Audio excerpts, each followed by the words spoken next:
Sorry about those first few moments, Chavra, just getting it together online. But at least we're together now. Baruch Hashem, Baruch Hashem, Baruch Hashem. So we have tonight Rabbi Nachman Shir. I want to continue to learn the Refuah Shlema of our teacher and our friend, Rabbi Chaim Kramer, Rabbi Chaim Menachem ben Leah. Should have a complete Refuah Shlema, Be'ezrat Hashem, speedily, really, really fast. What do we know about tzaddikim and their wars? What do we know about what tzaddikim really have to go through? All this stuff that they go through beneath the surface that we're not even aware of so much. Well, tonight we're going to get a glimpse into what Rabbi Nachman, some of the stuff, not everything, but some of the stuff that Rabbi Nachman Breslover had to go through. Lo pashut bichlal. It's never pashut. But in the piece that we're going to be seeing tonight from Sichos Haran, and we're going to see just in a second, we get a glimpse, we get a really, like an invite into the inner chamber of what was going on, mamash inside. And in this piece in Sichos Haran, Reb Nosson shows us mamash like what the Rebbe was battling every single day, what he was fighting every single day, and how every single day was mamash b'vchinat milchemes Hashem. Milchemes Hashem. For some people, milchemes Hashem is to make sure you don't hate somebody. For some people, milchemes Hashem perhaps is that I make sure that I'm in tune with their shortish neshama, and I give over to them what they need to hear for the sake of their own soul. I don't know how many people we have like that today, that when you meet them and they, you ask them a question, you trust that when they look at you, they see your shorish neshama. They mamash see who you are deep down inside. I don't know. But when you were by Rabbi Nachman and he looked right into your eyes, you knew that what he saw is exactly what's going on in the shorish of your neshama. How he knew that, we're going to see in a second. So if those of you that have the Sefer, I'm going to ask you all to open up to Sichot Haran, Kuf Pehei, but you should be seeing this on your screen as well. Ve'amar Rabbeinu Zichrono Livracha, shehu yodea kol shorshei nishmot Yisrael. Rabbi Nachman said that he knew the root souls of all of Am Yisrael. We'll read one more line and try to explain this.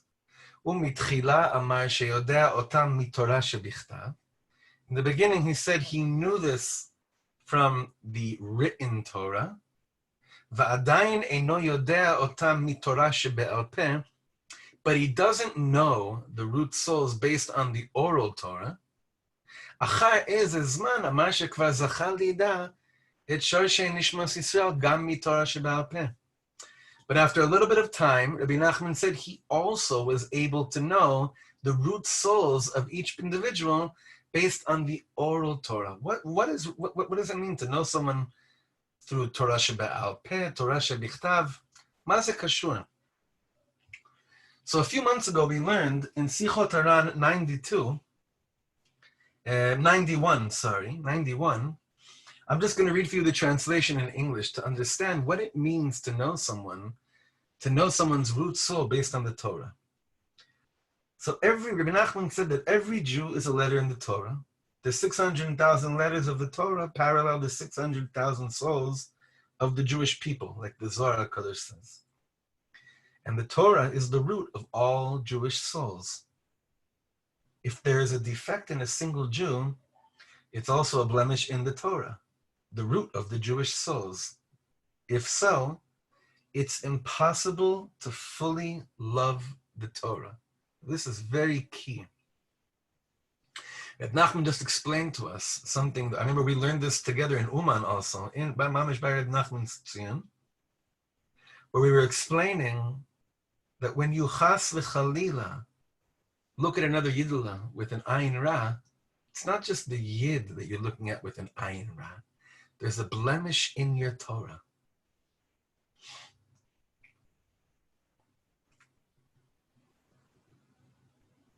But if you're careful not to speak against any Jew, Reb Nachman says, then you'll find the Torah perfectly beautiful, and you'll have a deep love for the Torah.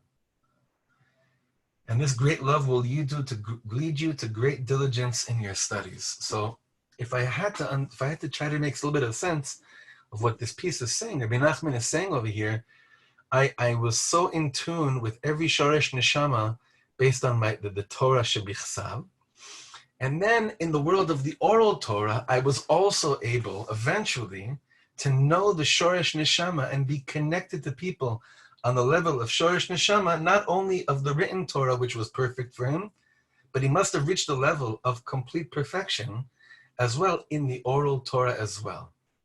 That means, everything other than what we know as, Chameshei Chumshei Torah, the whole library, the whole ganze Zach, meaning Reb Nachman must have had a perfect grasp of the Torah to know everyone's root soul. And this is what Rabbi Nachman said. Can you imagine that? I want to mention someone that when he was alive, I knew that it would be very hard for me to connect to. And I even told him that a number of times, but I knew that when he would pass away, it'd be easier for me to connect to. And yesterday was his yortzeit, and it's someone who I know loved me very much, and he loved all Jews very much. He loved all humans very much. And I'm talking about Reb Zalman Schachter. Yesterday was his yortzeit.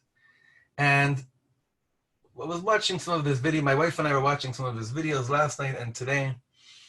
And you can say what you want to say about Reb Zalman. He was mashu acher legamre. And the few years that I had, where I would spend some time with him, and I would be in correspondence with him all the time. I saw mamish a deep love. That's all I saw all the time, just really a deep love. And maybe we don't hold by the way of his understanding of the shita of halacha. We don't. But alavai, I should love Yidden the way Zalman loved Yidden. Alavai, alavai, alavai. So I just wanted to put his name out there and also give a karasato for all the love that he had for everyone. So Reb Nachman continues here in the second paragraph, and he says like this. This is Reb Nosson saying about Reb Nachman. Rabbi Nachman knew how to give tikkunim for each person in accordance with their shoresh neshama, meaning he knew what each person needed.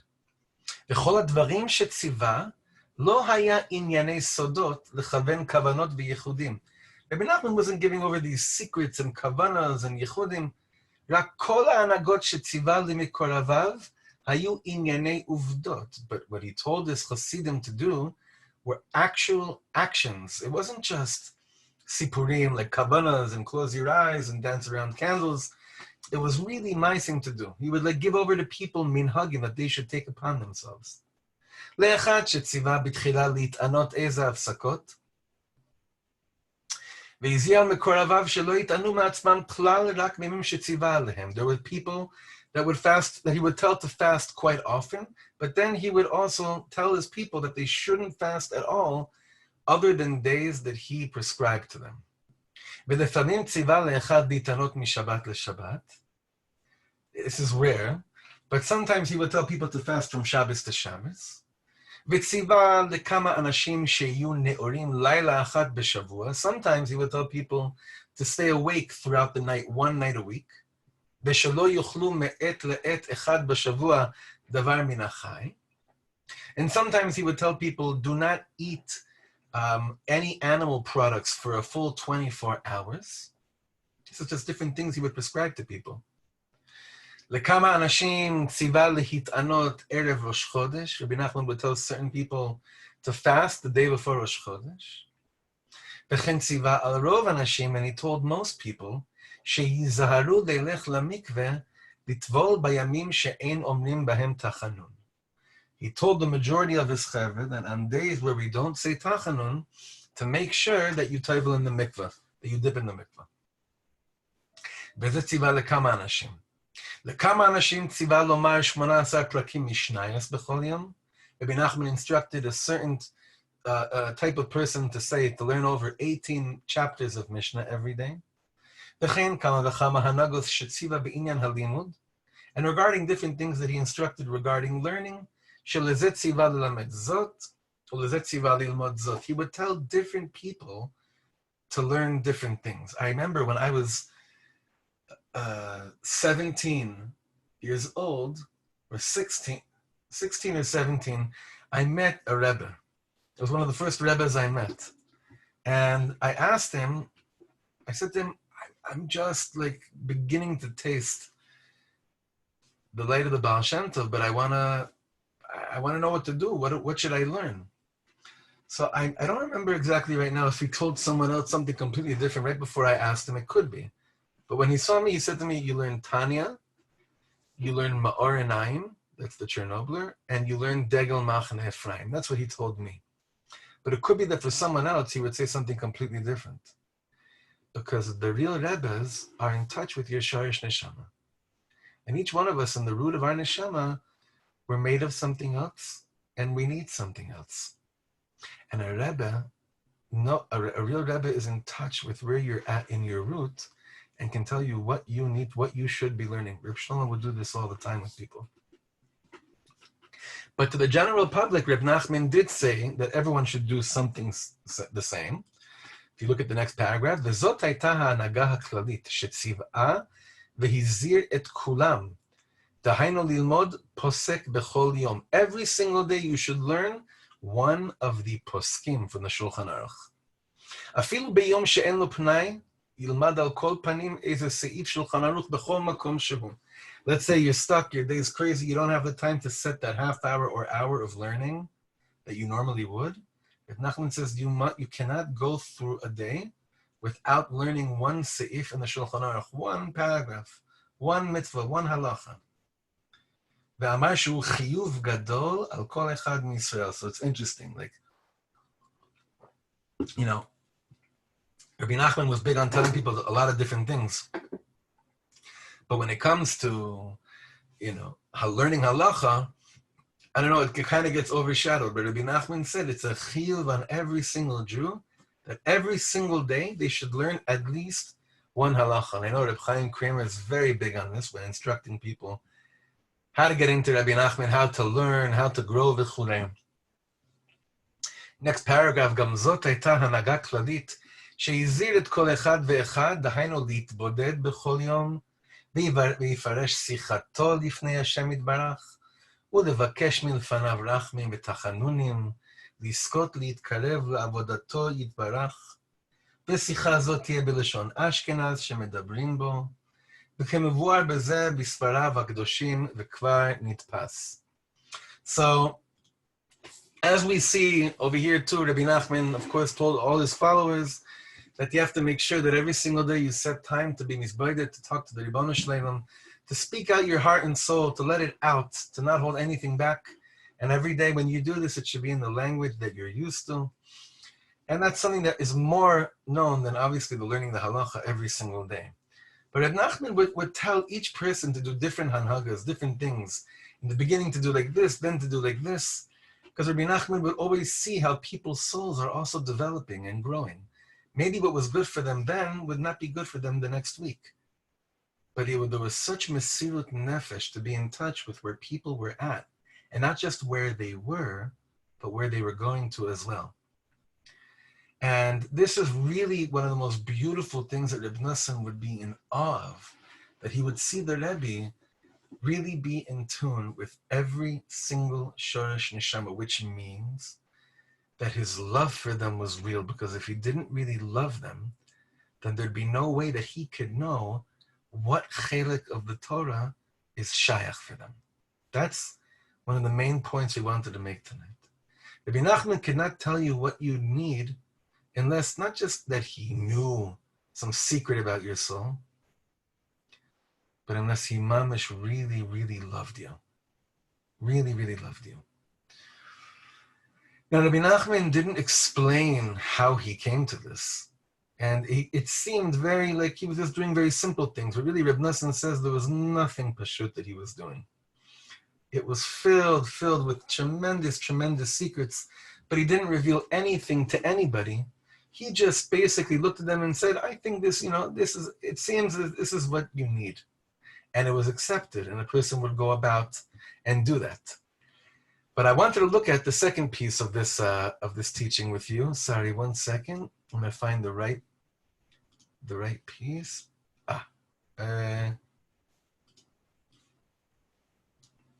Here it is. Ve'amar beferush bezeh halashon. Rabbi Nachman said clearly in this language, Kol hanhaga v'hanhaga shani mitzaveh la'asos zgula v'tikun. Everything that I'm commanding to do is a zgula, it's a tikun. U'moyil al ma she'avar ve'ale osid u'la'achar ha'istalkus shel ha'adam u'li'imais ha'mashiach u'l'tchiyas ha'mesim u'la'osid lava. Nachman said, every single hanhaga that I tell a person to do, trust me, this benefits you here, now, it cleanses your past, it prepares you for your future, it even is beneficial to the status of your neshama after you die, also for your state of being in the days of Mashiach, and in the resurrection of the dead, and to the future, la'atid lavo. Nachman says, listen, what I'm telling you for right now, this will be mashpia on you later in life as well. And you know, I don't know how many of you remember first eitzas you got when you were first getting into Torah, but sometimes if we have like moments of Rahmanas from Hashem, we can have quiet and go back in our minds and go back in our hearts. Remember the first pieces of advice we were guided with, and we could see how listening to what they told us back then was so beneficial for how we understood ourselves later on in life. And alavai, our love for our children should be so real that we should really know their sharish neshama, so that we can tell them something that will be so preparing, good for them, and giving them the koyach to stand on their own 2 feet when they need it. But something interesting happened whenever Rabbi Nachman would tell you to do something. Look at the second paragraph here. B'chol ma shetzivah la'asot, afilu haya nir'eh davar kal u'pashut me'od, haya kaved me'od al ha'adam la'asot. It's the weirdest thing. Rabbi Nachman would tell you, okay, learn a Mishnah, learn that. Suddenly, it became the hardest thing in the world once Rabbi Nachman told you to do it. Before the Rebbe told you should do it, if you took it upon yourself, it wouldn't be such a grace and mitzvah. It wouldn't be such a big deal. But the moment that Rabbi Nachman tells you to do it, suddenly, Rabbi Nosson says, Haya kaved me'od al ha'adam la'asot. It felt very, very heavy. Vaya munach alav kol minei kvedut, vayu alav kama v'chama miniot, af al pi she'adavar haya davar pashut. Rabbi Nosson says, Rabbi Nachman would say a piece of advice, and then suddenly, everything in my midst would try to prevent me from following through with the Rebbe's words. That's, of course, because brother other side is working double time, and he's trying so hard to make sure that I don't follow the tzaddik's eitzah. This is correct all the time. Sometimes you go to a big tzaddik, he tells you what to do. You might have done the same exact thing last week, but the tzaddik says to do it, so now you do it. But suddenly now, once he said to do it, it's almost impossible. I don't know if that's ever happened to you. But it becomes so heavy. That which was so light and so pleasant, now, after the tzaddik said that it should be done, would feel so heavy. And he continues here in the second line of the second paragraph. Reb Nosson says, "Ve'ilu lo haya mitzaveh Rabbeinu zichrono levracha la'asot oto hadavar, רק האדם היה רוצה לעשות זאת מעצמו, היה קל עליו מאוד לעשות. אבל כשציווה רבנו ז"ל לעשותו, היה כבד מאוד. It's wondrous. Again, when the Rebbe said to do it, it was so difficult. For instance, if a person was ragil to learn 18 Mishnayos a day, or to learn 1 parak of Shulchan Aruch a day, let's say a person was ragil to do that. And then Rabbi Nachman said, I think this is what you should be doing, right? Then when the person would start to do it after Rabbi Nachman said, it was almost impossible. This is just a simon of how potent Rabbi Nachman's words really are.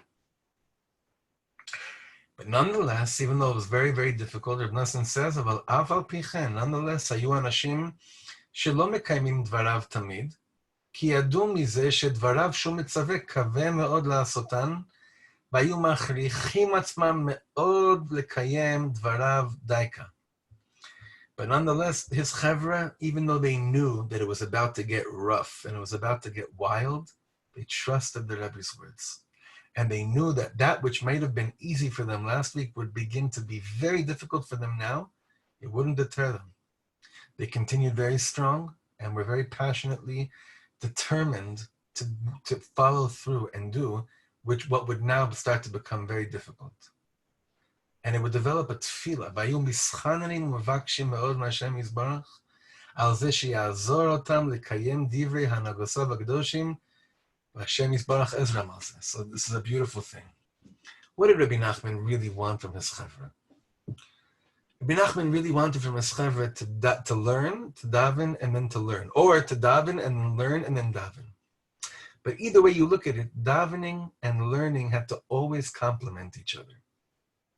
So maybe it could be, based on what we're saying over here, is that Rabbi Nachman kind of may even helped make it hard for the person to follow through with what they were instructed and what they learned to do. Because by Rabbi Nachman, it wasn't just a matter of, do you follow through my instructions? The shaila is, do you daven over it?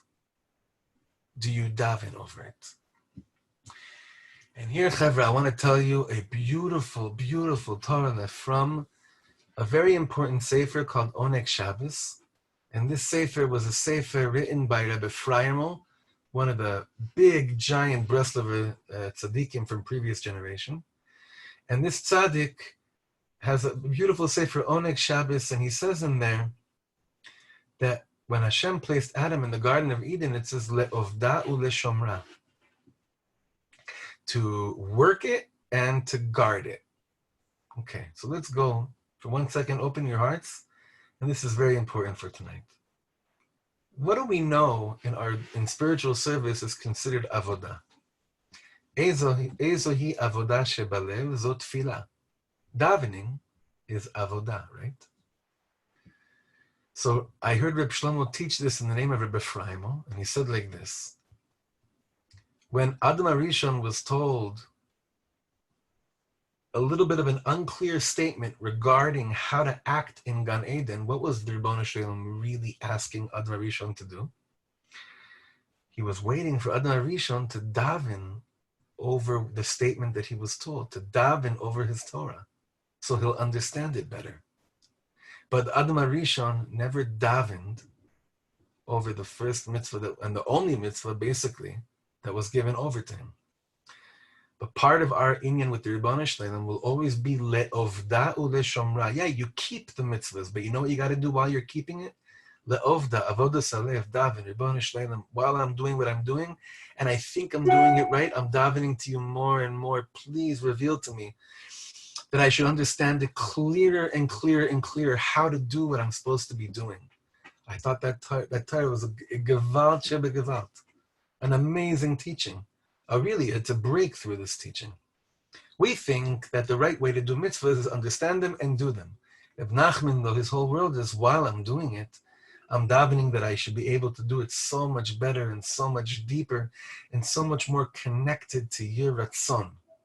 So Reb Nachman would tell over to his Chassidim what they should do. And then it began to get very, very difficult. But that's because the Rebbe really wanted us to daven over what he was telling them. Because when they would daven over what they were told, it really became theirs. And their level of closeness to the Rebbe obviously grew tremendously. But the relationship with Torah and mitzvahs was this dance between learning, davening, learning, davening, learning, davening. So Reb Nassim ends off here in this piece, and he says like this, the Shamat, bottom paragraph, the Shamati mipiv HaKadosh beferush she'amar, I heard Reb Nachman say the following, Kol ma shani mitzaveh la'asot hu kaved me'od la'asot. I know, Reb Nachman said, everything that I say that you should do is very heavy. And whoever got close to Reb Nachman could see what he was talking about.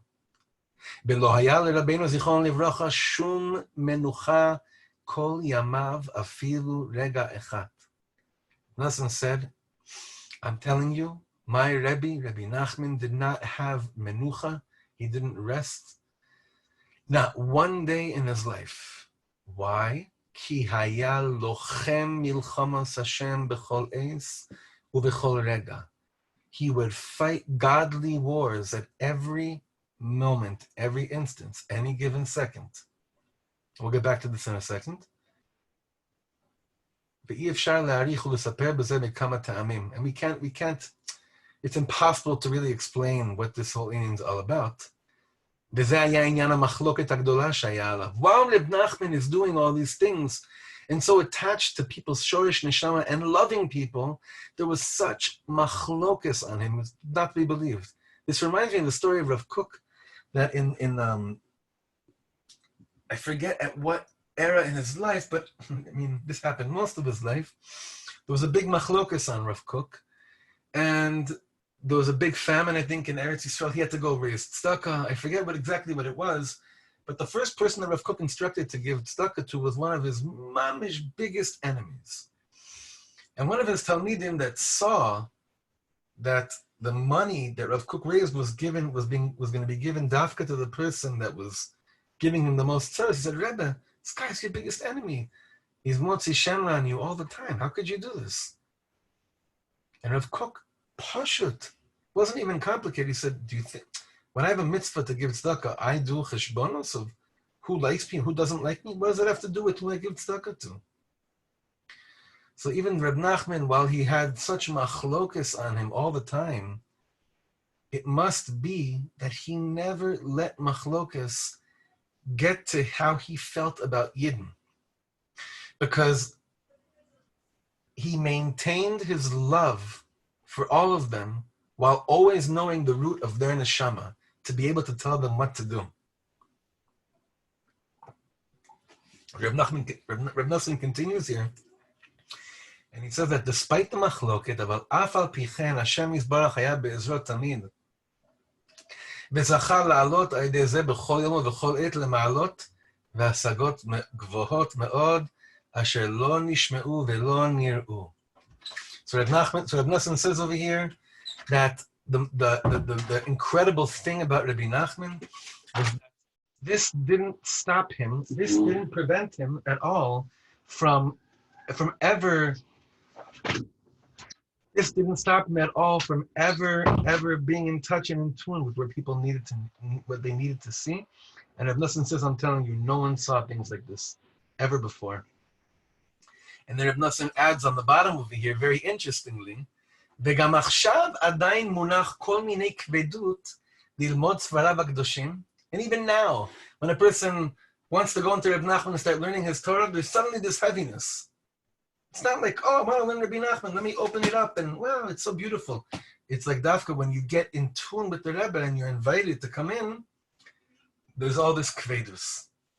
So what may be the reason, again, for all this kvedut, for all this heaviness? Reb Nachman says this is happening even now,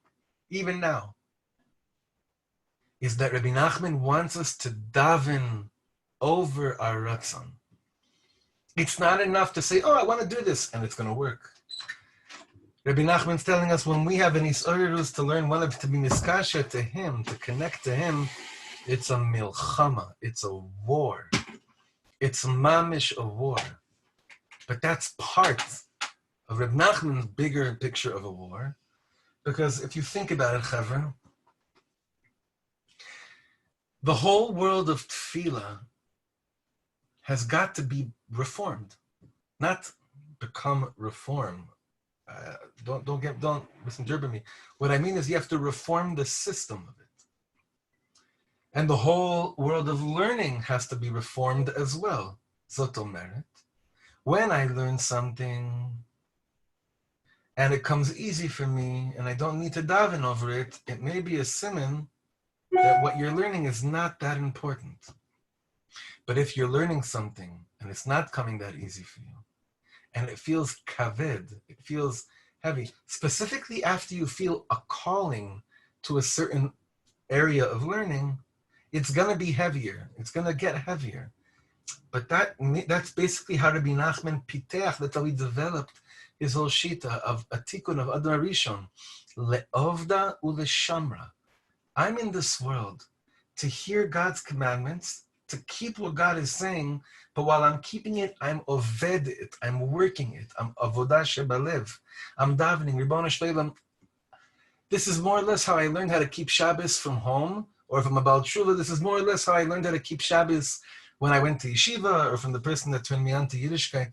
But Ribbono Shel Olam, I know But it can always be deeper, because if mitzvahs are connecting to your light and your light is Ein Sof, it means that I can always keep Shabbos better, deeper, sweeter, and more focused. Can you imagine if that was our Yiddishkeit, Chavra? You see, Milchamas Hashem is when I know that I'm mamish in a war. But what's cool about it is that I know that every time I have a victory, I invite the next level, the next stage of the ma'aracha, the next stage of battle. If victory means getting closer to Hashem's will and doing something a little bit better, a little bit sweeter, I invite that. I take that in. That's a war I'm up against. I want to have. And Reb Nosson says, it's just look at Breslov. It's like this all the time. When you hear that calling to come to Rabbi Nachman's Torah, it's going to get hard. It's not going to be easy, especially in the beginning. And in fact, Rabbi Nachman will tell you things that you might see in other Sfarim as well. But when you learned it in other places and you kept it, it wasn't so hard. Then you hear Rabbi Nachman say it. It's like, oh my God. For instance, I have a friend that he would do his bodhidus. He didn't grow up with Rabbi Nachman at all, but his nature, just the way he was, from the time he was a kid, that he always spoke to God in his own language. Always. He always spoke to the Rebbe in his own language. Then he got into Rabbi Nachman, and what ended up happening? He opens up a sefer, and he says, like we saw in tonight's shir, you have to converse and speak with the Rebbe Shleilam and do his bodhidus. And then he said to me that from that moment that he heard Rabbi Nachman say it, doing his bodhidus was torture. He was doing it his whole life. Because now that you heard it from the tzaddik, are you davening over that which comes natural to you or not? So this is part of the war. The war is to daven over things that may have been natural for us in the past, to daven over it, to learn it better, to learn it deeper, to be more focused with it. Shabbosim, I saw by, who was it? I think Reb Yaakov Meir Shechter. I don't remember it. I think by Reb Yaakov Meir Shechter, he said, maybe it was Reb Tzadok, I don't remember.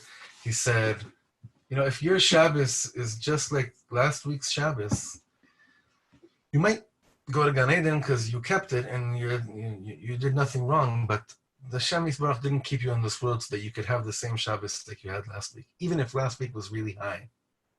This Shabbos has to be so gewalt in comparison to last week. V'chen hala, v'chen hala. But the question is, do you daven over your Shabbos being higher, deeper, and sweeter, and more meaningful? Do you daven over your friendships to be deeper, more sweeter, and more meaningful? Or is it just, this is my chevra, this is who I have, and zeh? It can't be. What the Rebbe is saying over here to us, what Reb Nosson is saying to us over here, and Sichas Saran is saying the Rebbe was very aware that when he gave instructions, it became very hard for his students, but that came from a place of love. That came from a place of recognizing their shoresh neshama. That's where it came from. That's the makor. That's the source for it.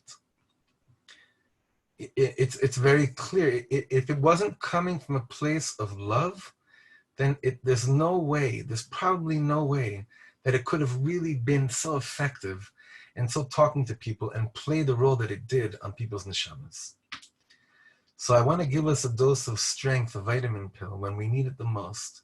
When we are engaged in the tzaddik's words, and we do feel compelled to go for it and learn it deeper, and it gets difficult, instead of letting the Yetzer Hara win and start having self-persecuted thoughts about yourself and how dumb you may think you are, just remember, this is an opportunity to do a tikkun for Adam Harishon. This is an opportunity to daven over what I don't understand. Le'ovda u'leshamra. Le'ovda u'leshamra. Maybe, chevra, you know what? Maybe. I don't know, maybe. It could be that we'll get back to Gan Eden when every single mitzvah is not just kept, but it's davened over. When every single voice we hear from Shemayim, every halacha we learn is le'ovda and le'shomra. And Be'ezer Hashem will all be back there. And even when Mashiach comes, we're still going to be le'ovda. We're still going to be learning, trying to understand it better sweeter and deeper. So I want to sing a nigun better. I want to sing a nigun. I want to understand this nigun deeper. I want to understand this nigun. I don't want to sing it like I ever sang it before. But based on this, I want to sing a nigun I probably sang like 500 times in the last year, just because it's one of my nigunim that I sing every time I play. But I l'shamra, I kept it, I sang it, but did I daven over it? I don't know. So let's see, I don't know.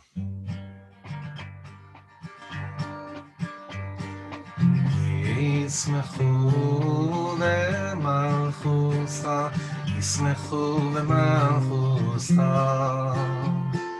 shoim de Shabbos v'koidei oinek, v'koidei oinek.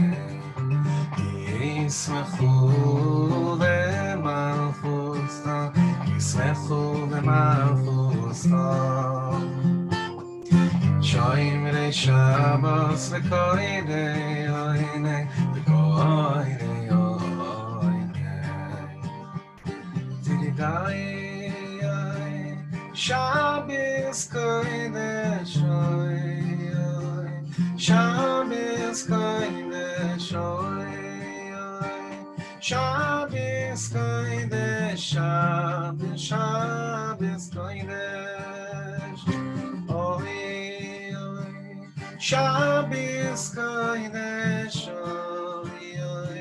Shabbos kodesh Shabbos kodesh Shabbos kodesh la la la la la la la la la la bam bam bam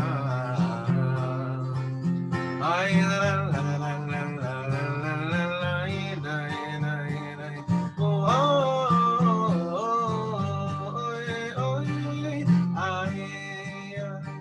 Shabbos kodesh Shabbos kodesh Shabbos kodesh Shabbos kodesh oh yo yo yo yo oh yo yo yo yo oh yo yo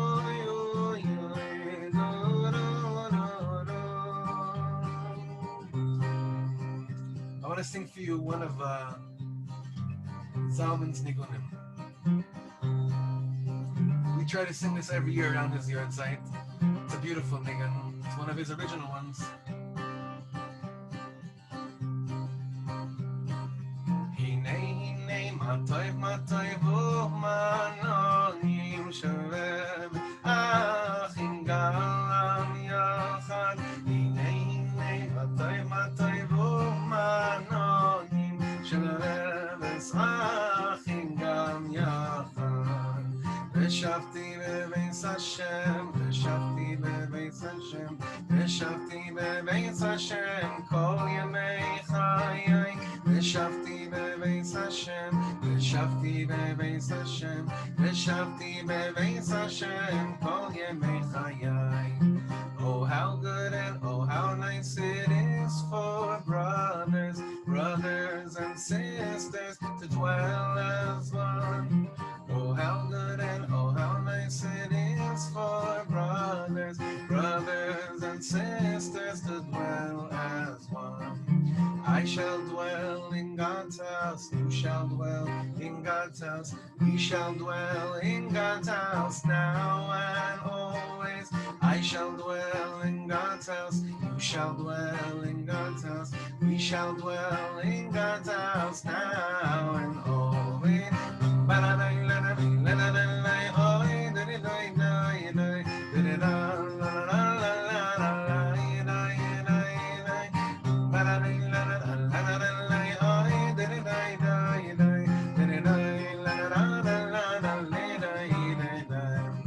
V'shavti bebeis Hashem,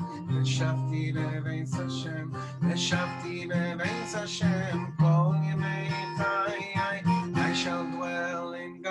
house. You shall dwell in God's house. We shall dwell in God's house now and always. Laila Tov, everyone. Thank you for being with us.